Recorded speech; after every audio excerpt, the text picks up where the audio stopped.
MC 정관용. KBS 1라디오 정관용의 시사본부. 들어보면 달라요. 바야흐로 정보화 시대, AI 시대입니다. 참 놀라운 속도로 우리 삶이 편리해지고 있죠. 하지만 반드시 모든 일에는 음과 양이 있다고 할까요? 이런 시대에 개인정보 침해 문제 정말 심각해지고 있습니다. 그래서 개인정보 보호를 위해서 정부의 개인정보보호위원회가 있습니다. 오늘 이 핫이슈 핫피플 시간 개인정보보호위원회 고학수 위원장 특별히 스튜디오에 초대해서 개인정보 어떻게 보호받을 수 있는지 자세히 이야기 나눠보겠습니다. 고학수 위원장님 어서 오십시오. 네, 안녕하십니까. 네. 언제 생긴 거예요? 개인정보보호위원회? 개인정보보호위원회는 2020년 8월에 생겼습니다. 그래서 이제 한 3년 반 남짓 됐습니다. 왜 생긴 거죠, 이게? 그 전에도 개인정보가 중요하다라는 사회적인 인식이 있었는데 이제 그런 중요성에 대한 인식이 높아지면서 2020년 이전에는 개인정보 영역을 규율하는 기관들이 여러 군데 흩어져 있었어요. 이제 그렇게 흩어져서는 제대로 이 영역을 바라보기 어렵겠다라는 인식이 늘어나면서 통합된 장관급 중앙행정기관으로 2020년 8월에 출범을 했고요. 그냥 쉽게 생각을 해보면 공정경쟁, 공정한 시장 경쟁으로 해서 공정거래위원회가 있고 금융 영역은 금융위원회가 역할을 하는 것처럼 개인정보 영역은 개인정보보호위원회를 통해서 뭔가 이렇게 집중되고 전문적인 규율을 할 필요가 있겠다. 어떤 일을 하는 곳입니까 그러면? 넓게 보면 이제 가장 근본적으로는 개인정보 영역에 관한 정책 제도를 마련하는 게 한 축이 되고요. 또 다른 축은 그런 정책과 제도를 실제로 집행 조사하고 또 경우에 따라서는 과징금이라든가 이런 행정 처분을 하는 역할. 또 근래에는 개인정보 영역이 워낙 세계적인 이슈가 돼서 세계적인 차원에서 국제적인 논의 이제 흐름을 맞춰가고 국제 공조를 하는 이런 역할 생각할 수 있겠습니다. 그러면 국민 개개인이 자기 개인정보가 침해당했습니다. 그러면 개인정보보호위원회에다가 신고하는 거예요? 이제 그렇게 하는 게 이제 축이 되고요. 또 위원회 스스로 이 영역은 문제가 있는 것 같다라고 판단을 하면 또 재량을 가지고 들여다보고 조사하는 이제 그런 경로도 있습니다. 국민들이 직접 이 신고한 사례는 얼마나 됩니까? 신고 건수가?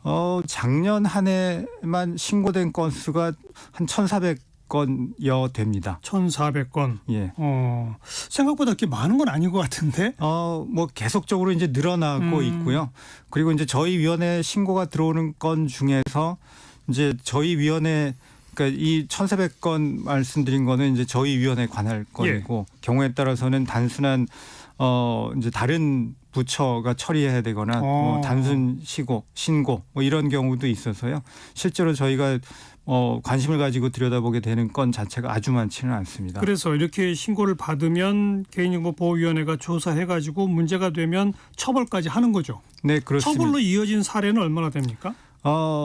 지난 3년여 사이에 과징금이나 과태료 부과된 거는 한 600건 정도 되고요. 시정 명령, 개선 권고 이렇게 처리가 된 거는 400건 남짓 되고요. 그래서 지금까지 처분한 것은 한 1,000건 남짓 됩니다. 그리고 이제 그런 건 중에는 아주 경미한 것도 있고 그러니까 저희가 하는 것 어떻게 보면 굉장히 신축적인데요.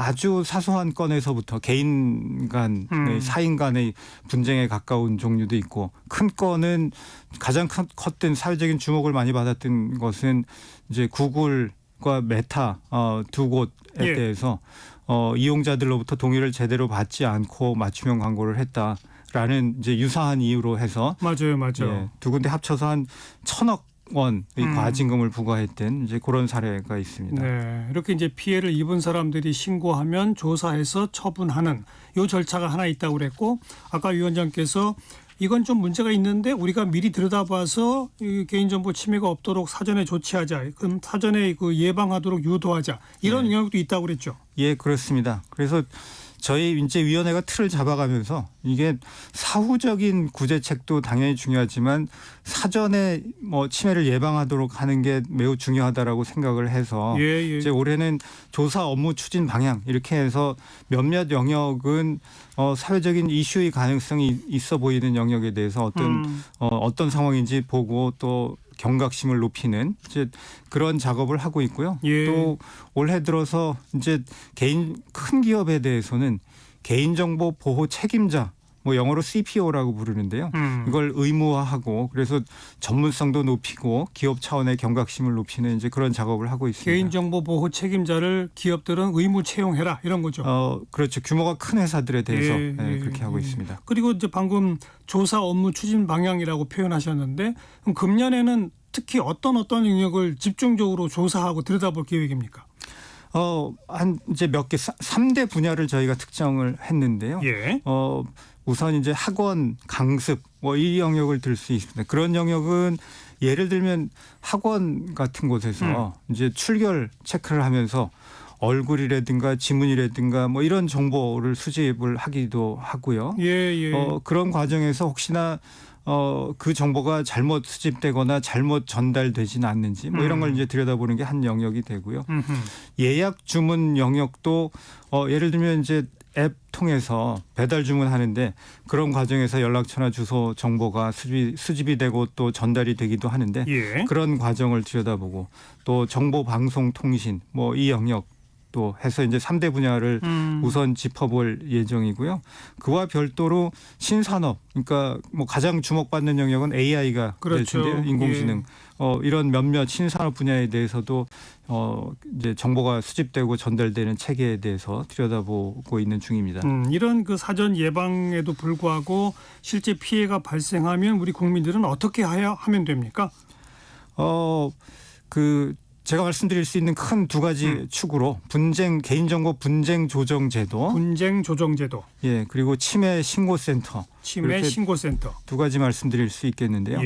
이제 분쟁 조정 제도는 이제 전통적으로는 뭔가 사인 간의 분쟁에 대해서는 법원에 가서 민사적인 구제를 받는 게 가장 근본적인 방식이 될 텐데 그렇죠. 법원을 통하는 방식은 당연히 시간과 비용이 굉장히 많이 듭니다. 그래서 저희 개인정보보호위원회는 분쟁 조정 제도를 운영을 하는데요. 그렇게 하면 당사자한테 실질적으로 비용이 들지 않고 또 60일 이내에 그렇게 해서 신속하게 분쟁을 이제 처리하는 이제 그런 분쟁 조정 제도가 있고요.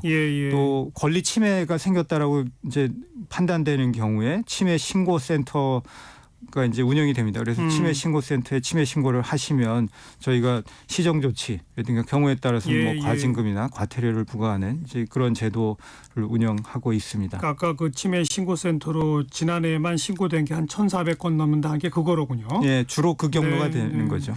그리고 앞에 말씀하신 분쟁 조정 제도는 거기서 이제 그 피해를 본 측과 뭐 피해를 끼친 측이 서로 조정에 합의하면 사건이 끝나겠지만 조정에 합의 안 하면 결국은 또 이것도 재판으로 가는 겁니까?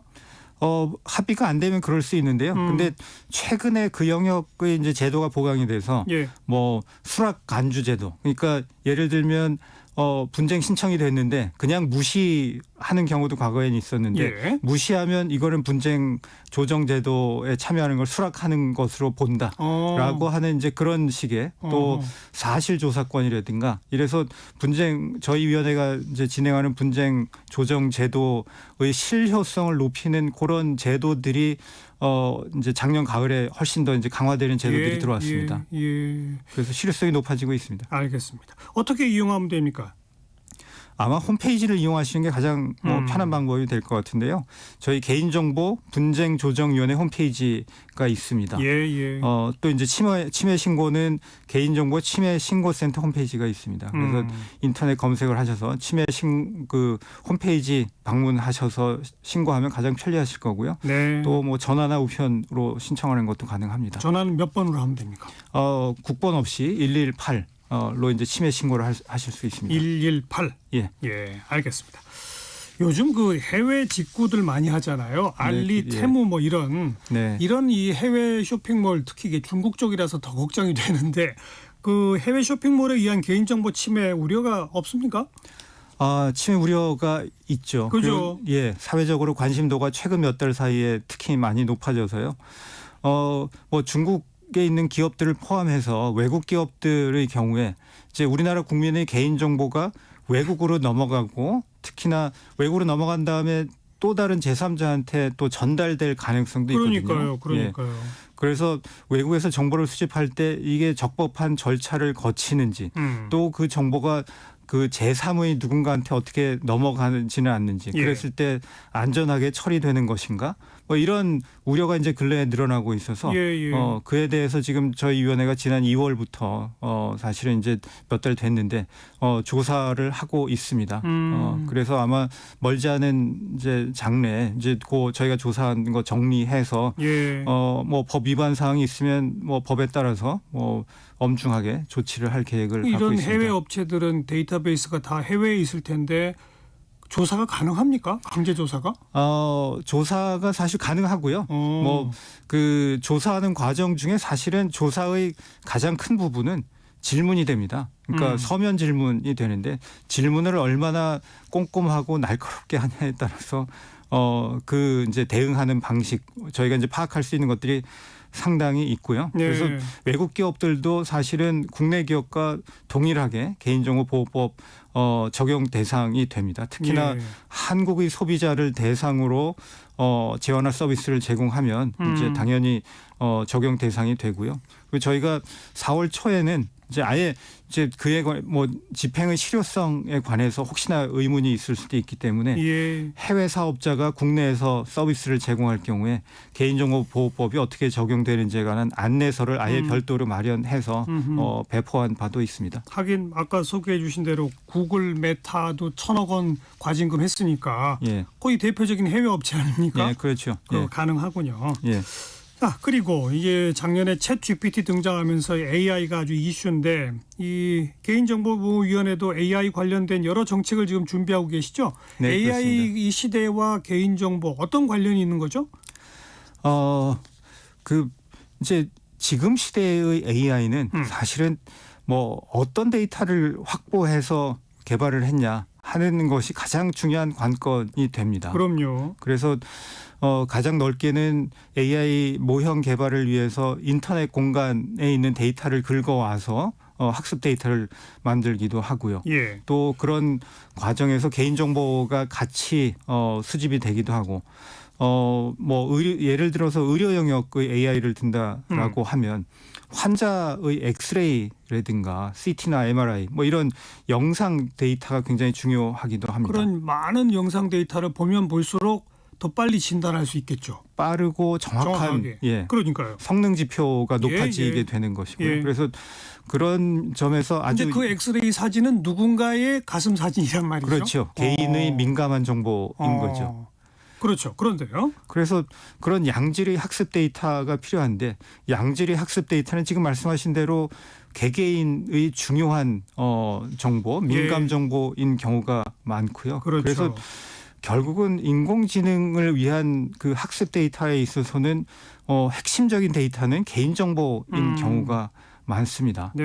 그래서 그런 개인정보를 어떻게 적법하게 수집할 수 있을 것이냐라는 질문이 핵심 질문이 되고요. 거꾸로 개개인 또는 소비자 입장에서는 나에 관한 정보가 함부로 인공지능에 활용돼서는 곤란한데라는 이제 불안이 있을 수도 있죠. 예. 그래서 국민 개개인의 불안감을 이제 해소시켜 주는 동시에 기업들은 기술 개발을 이제 원만하게 잘 할 수 있도록 도와주는 이제 그런 고민을 저희가 이제 하고 있습니다. 그 가이드라인이 없습니까? 개인정보를 AI 개발에 활용하는 것에 대한 어떤 가이드라인. 그런 가이드가 이제 저희가 이제 마련하고 있는데요. 그래서 저희가 작년서부터 고민을 해서 작년 8월 달에 일단 AI 정책 방향이라는 이제 이름으로 큰 틀의 방향성을 제시하는 문건을 냈고요. 이제 그 정책 방향에 맞춰서 저희가 올해 들어서 이걸 구체화하는 6개의 가이드라인을 마련해서 발표하고 있는 중입니다. 6개? 예. 지금 이미 발표한 건 어떤 게 있습니까? 그래서 그 6개 중에 가장 우선 지난 2월 달에 그 비정형 데이터 감형 처리 가이드라인을 발표를 했습니다. 비정형 데이터 감형 처리. 예. 비정형 데이터가 뭐예요? 뭐 조금 생소하게 여겨질 수도 있는데요. 그러니까 기존에는 이제 그 숫자나 표를 이제 뭐 엑셀 파일 같은 형태로 이제 마련해서 이용하는 걸 전제로 하는데 이제 그걸 정형 데이터라고 합니다. 비정형 데이터는 그 나머지 모든 것을 가리키는데요. 좀 아까 이제 의료 영역에서 엑스레이를 예를 들어서 예. 논의를 했었는데요. 예. 뭐 그런 엑스레이 사진 같은 거 이제 그게 영상 데이터입니다. 또는 이제 목소리, 음성 데이터, 또는 뭐 그 이외에 동영상 같은 것들 예. 이런 것들은 구조가 잡혀 있질 않습니다.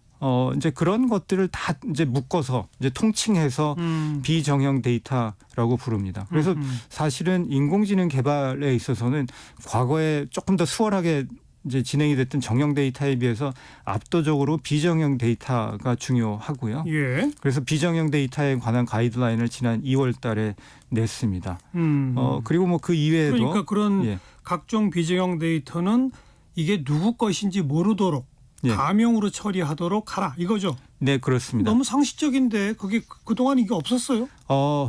이제 비정형 데이터의 경우는 정형 데이터에 비해서 틀이 잘 잡혀 있지 않기 때문에 어떤 식으로 처리할지가 사실은 기법적으로도 개발이 많이 안 되어 있고 그래서 네. 저희는 이제 실제로 사례들 실제 현장에 있었던 사례들을 잘 이제 정리한 다음에 그로부터 모범 사례를 이런 식으로 만들어가면 좋겠다라고 하는 사례 중심으로 이제 이번에 가이드라인을 만들어서 배포를 예. 했습니다. 예. 그래서 예를 들면 뭐 MRI나 CT 같은 것들도 얼굴 영역이 혹시나 밝혀지면 곤란한데 그걸 그러면 어떤 식으로 뭐 필요한 부분은 가리고 그러니까 불필요한 부분은 가리고 필요한 부분은 또 쓸 수 있게 하는지 뭐 이제 그런 식의 사례 위주로 네. 가이드라인을 냈습니다. 네. 그러니까 지난 2월에 이 비정형 데이터 감형 처리 기준이 하나의 가이드라인이고 예, 예. 앞으로 이제 한 대여섯 가지 가이드라인이 더 나올 거다 이거죠? 예, 그렇습니다. 뭐 하나만 말씀드리면 뭐 생체 정보라고 부르는데요. 뭐 얼굴에 관한 정보라든가 지문 정보라든가 뭐 이런 또 민감하게들 이제 받아들이는 그런 정보에 관한 가이드라인 뭐 그런 식으로 해서 가이드라인이 앞으로 5개가 더 나올 겁니다. 네. 얼굴이나 지문 이거는 아예 쓰면 안 되는 거 아니에요? 그 자체가 누구가 그 가명이 아닌 실명이잖아요. 예.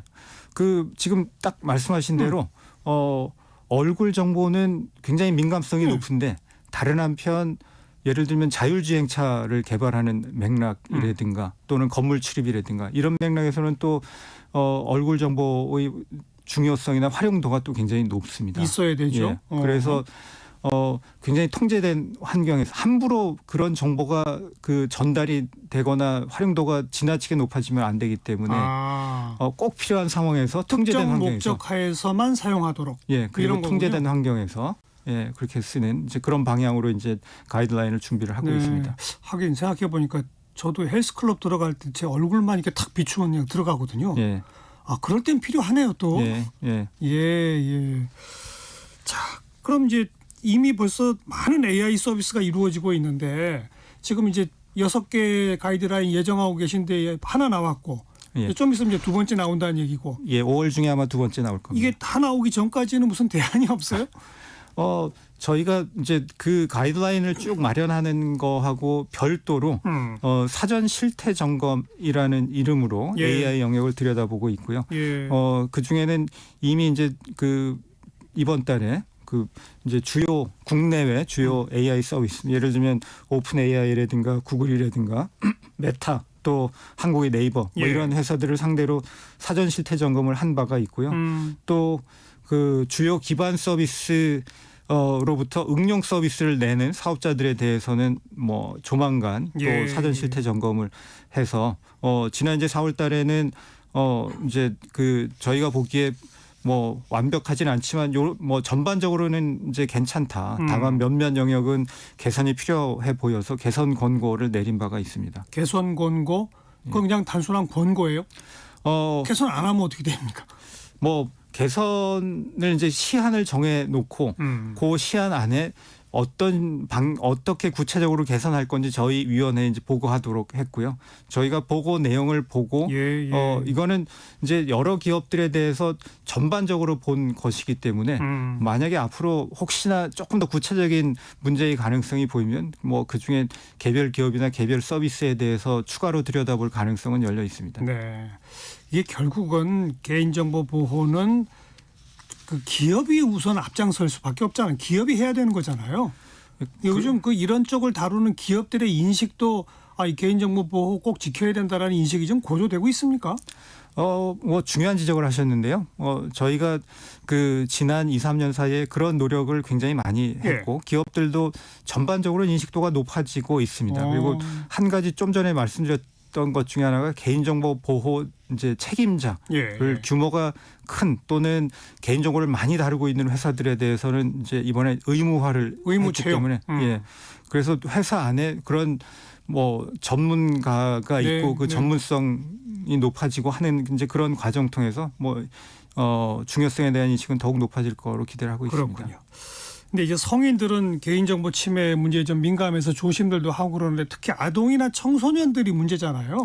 아동 청소년들의 권리를 보장해 주는 제도도 있습니까? 네, 그 중요한 지적을 하셨는데 저희 위원회에서 우리 아동 청소년들을 위해서 지우개 서비스라는 걸 이제 작년에 시작을 했는데요. 지우개? 그 지우개라는 게 이제 말 그대로 뭘 지워준다라는 뜻이기도 하지만 애초에 이제 그 표현이 나오게 된 것은 지워야 할 우리들의 개인정보. 그로부터 이제 지우개라는 이름을 붙여서 서비스를 사업을 추진하고 있습니다. 어떻게 해주는 겁니까 지우개 서비스가? 그러니까 지우개 서비스는 이제 특히나 이제 아동 청소년 또는 뭐 20대 그러니까 이제 어렸을 때 자기가 인터넷 공간에 무심코 올린 개인정보가 나중에 나이가 조금 더 들은 다음에 보니까 잘못 올린 것 같다. 삭제했으면 좋겠는데 어떻게 삭제할지 잘 모르겠는 거나 이제 절차가 복잡해서 어려움을 겪는 경우에 저희 위원회가 뭐 삭제를 한다라든가 블라인드 처리를 한다라든가 이런 걸 도와주는 이제 그런 사업이 되겠습니다. 이 신청 건수가 많습니까?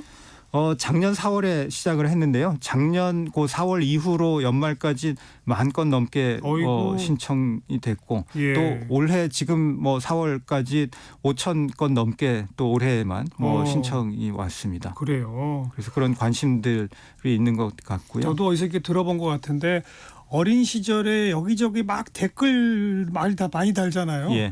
나중에 생각해보니 내가 너무 잘못된 댓글을 다른 것 같아요. 이거 좀 다 지워주세요. 이런 청소년들이 많다고 그러더라고요. 그래서 자기가 뭐 이제 비밀번호나 이런 걸 잘 기억하고 있어서 자기 스스로 할 수 있으면 다행인데 이제 절차가 굉장히 번거롭거나 자기 신원을 정확히 뭐 쉽게 증빙하지 못하거나 이런 경우에는 저희 위원회가 이제 도와서 뭐 삭제하고 하는 걸 이제 조금 더 수월하게 하는 그런 서비스가 되겠습니다. 근데 이거 이제 자기 자신이 올린 게시물을 본인이 신청할 때 삭제해주거나 블라인드 처리한 거라고 그랬잖아요. 네, 그렇습니다. 그런데 아동들의 그 각종 자료는 부모들이 올리는 경우도 많잖아요. 부모들이 올린 것도 이거 이제 저 좀 성인 됐는데 싫으니까 이거 삭제해 주세요. 신청할 수 있어요?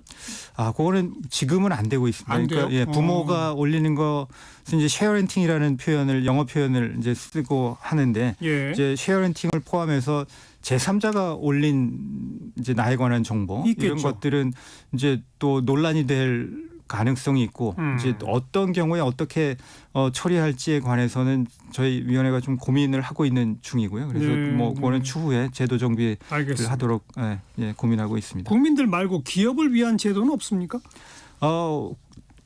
기업을 위한 제도로 이제 저희가 가장 대표적으로 말씀드릴 수 있는 것은 사전 적정성 검토제를 말씀드릴 사전 적정성 검토제. 뭐 이제 표현이 조금 긴데요. 그러니까 AI나 이런 신기술 영역이 워낙 급변하고 있어서 기업들 입장에서는 새로운 서비스를 빠르게 내고 싶은데 다른 한편 법 제도상 문제가 없는지에 관한 불안감이나 불확실성을 느낄 수 있습니다. 그래서 저희가 그런 기업 스스로 판단할 때 불확실성이 있다라고 느끼고 명확한 판단이 어려울 경우에 그 서비스를 이제 그 생각하는 구상하는 초기 단계에 아예 저희 위원회에 와서 저희 위원회랑 함께 고민을 알겠습니다. 합시다라고 하는 제도입니다. 나 이제 앞으로 이런 신사업 한번 해보고 싶은데 이거 개인정보 침해에 문제 없나요? 라고 네. 미리 검토한다 이거죠? 네, 그렇습니다. 그래서 해결책을 함께 고민해서 만드는 이제 그런 제도가 되겠습니다. 이게 일종의 환경 영향 평가 이런 거랑 비슷한 거라고 볼 수 있네요. 뭐 그렇게 바라볼 수도 있고요. 그래서 서비스를 구체화하는 과정에서 저희가 함께 이제 해결책을 마련하는 뭐 그런 알겠습니다. 거라고 볼 수 있겠습니다. 기업들은 이 제도는 적극적으로 사용할 것 같아요. 생각해 보니까 예, 계속 문의가 계속 들어오고 자기들이 있습니다. 법적 검토하려면 뭐 전문가들도 필요하고 그런데 네. 그럴 거 없이 정부기관한테 딱 맡겨놓으면 거기서 검토해가지고 괜찮습니다. 받았으면 나중에 책임 안 져도 되잖아요. 그렇게 논의한 그 영역에 관해서는 사후에 이제 저희가 뭐 책임 추궁을 하지 않는 이제 그런 제도입니다. 자, 오늘 개인정보 보호에 대해서 알아봤습니다. 개인정보 침해에 당하셨을 때 신고하는 전화는 118번이라는 거 다시 한번 말씀드리고요. 고학수 개인정보보호위원회 위원장님 오늘 고맙습니다. 네, 고맙습니다. 네, 1부 마칩니다. 패티김이 부르는 사랑은 생명의 꽃 잠깐 듣고요. 1시에 옵니다.